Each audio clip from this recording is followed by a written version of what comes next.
Hello everybody and welcome to That's Football. This is one I really do not want to do, but we don't shirk the challenges on That's Football. So, Saka, Rashford, Foden, start, bench, sell. I've been asked to do this for a long time, and I suppose it's the perfect time to do it because Marcus Rashford's having a fantastic season. Saka's in that debate about whether he's world class. And Foden, for me, probably is the player that I would normally say is the better natural talent, but he's having a very weird season. Look, I'm not, like I say, I'm not going to shirk it, and I will give an answer, even though Manchester United's Marcus Rashford plays for the team that I support.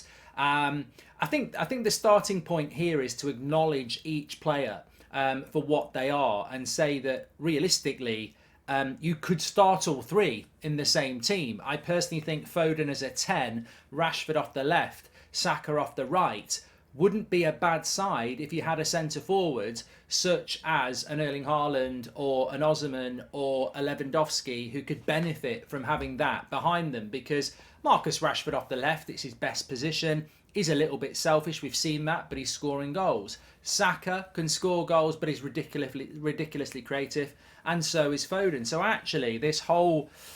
I sometimes think these arguments are flawed. Although I'm not going to avoid it, I will rank the three. I do sometimes think these arguments are flawed, and I continually see Arsenal fans and Man United fans going at each other, Rashford or Saka. That's fine. I can give an answer to that. But the cold, harsh fact is they could comfortably play in the same team.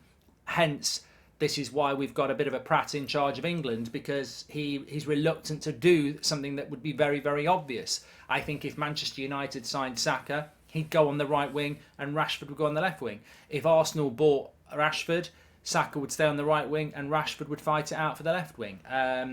So they can definitely play together. However, I think to get to the point, Goldbridge, when it comes to these three players and ranking them, and you can do it however you want, it can be start, bench, sell.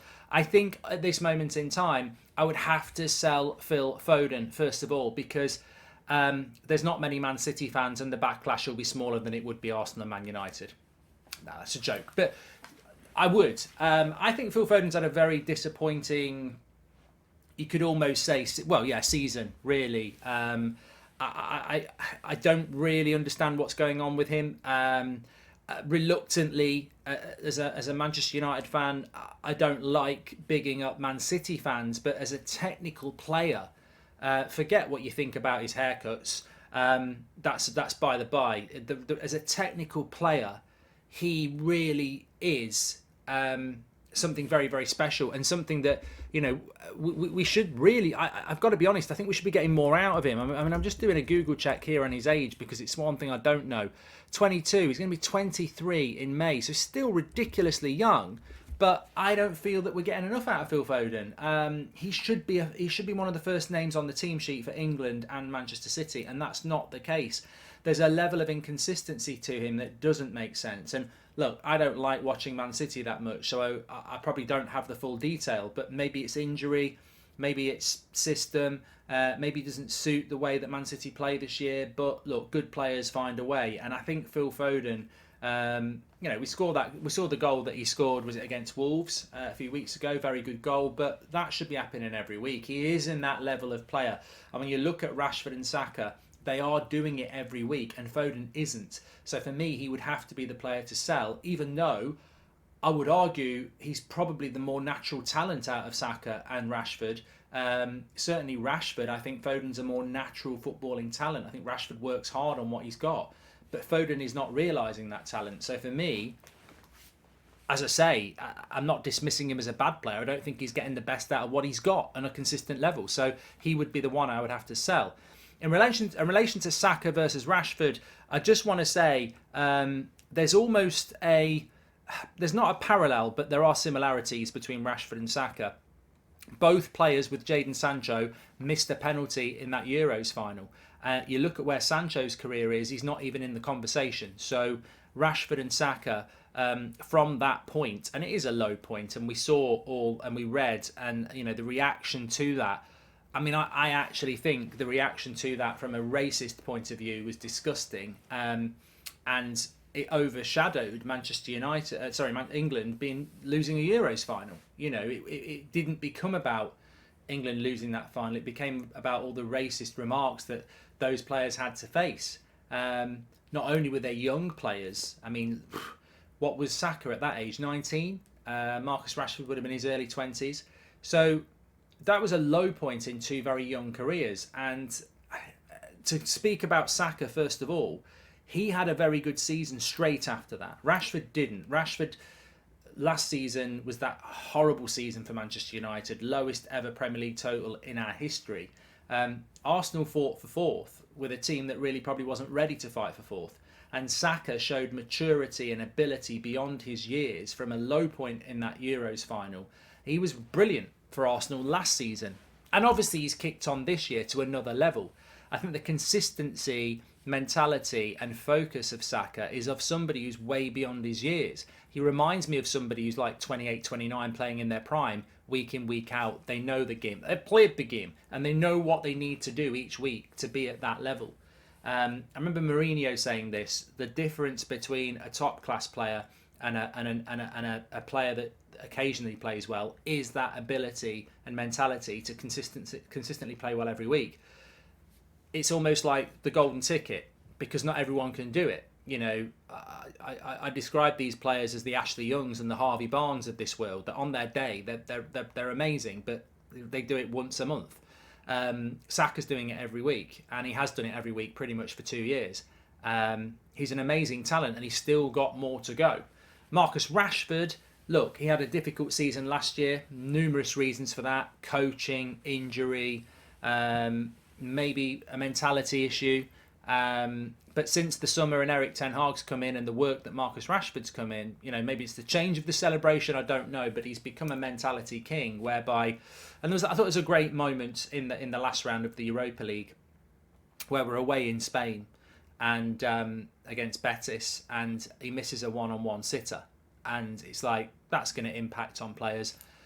The next time he gets the ball, he smashes it in from 40 yards. So something's changed with Rashford. Maybe it's Ten Hag, maybe it's Rashford, maybe it's both, whereby the belief is there, and you've got to believe in your ability. And Marcus Rashford has been a revelation this season for Manchester United, and any United fan would back up on that. Look, the thing about Rashford is, and I don't watch Saka as much as Rashford, is that he has games sometimes where he's not in the game. He's not playing very well. But you always go, well, in the 80th minute, he's going to win this game or he's going to score a worldie. And Rashford's done that a few times this season. His consistency across 90 minutes isn't always there. But he's got that elite player mentality whereby, you know, you've got Martinez at centre-back who's battling for 90 minutes and should get man of the match. And then Rashford does nothing for 90 minutes but scores a worldie in the 91st minute and takes man of the match. He's got that. And that's what top class, world class is. It's that ability to not really be in the game and then change a game on a moment. And Marcus Rashford's got that. And he's had plenty of games where he's been brilliant throughout the game, but he's also had that ability as well. And I think Saka has that as well.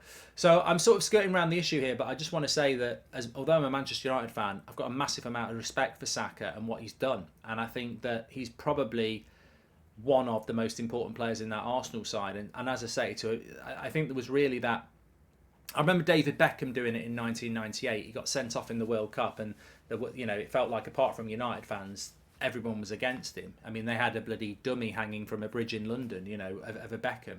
So people think that social media is bad these days. I actually think the press in different ways was worse in those days. I mean, you used to get an England manager with a turnip on their head. It was, it could be quite abusive, and Beckham just got his head down and had an amazing season. In fact, it was the season we won the treble. So I think that there is that moment for Saka after that missed penalty in the Euros final where, for such a young player, and you've got to have the right people around you, but you've got to have the right mentality. There ain't no way this lad's going to waste his talent. We can talk about players that Man United have had that were talented that wasted their talent. There ain't no way Saka's going to waste this talent. He's got that thing that top players have. It's that determination and mentality that I'm going to get the most. I'm going to get absolutely everything out of it. So I would sell Foden, and I've got to make a decision here on Saka or Rashford. And to be completely honest, it's my show.